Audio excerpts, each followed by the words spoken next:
Güvercin uçuverdi, kanadını açıverdi. Ben yandım aman, ayrılamam. Erol değil mi?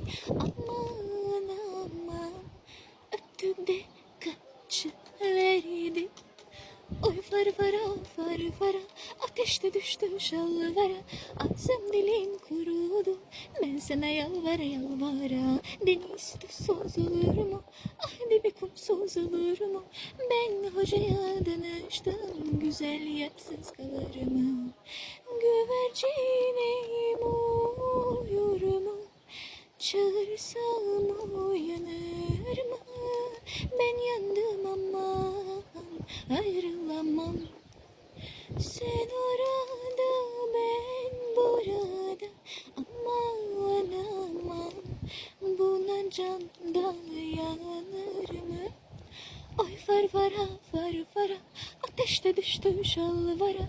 Ağzım dilim kurudu, ben sana yalvara yalvara. Deniz tuzsuz olur mu? Ah dibi kumsuz olur mu? Ben hocaya danıştım, güzel yersiz kalır mı? Ay far fara far fara, ateşte düştü şalvara. Ağzım dilim kurudu, ben sana yalvara yalvara. Deniz tuzsuz olur mu? Ah dibi kumsuz olur mu? Ben hocaya danıştım, güzel yersiz kalır mı?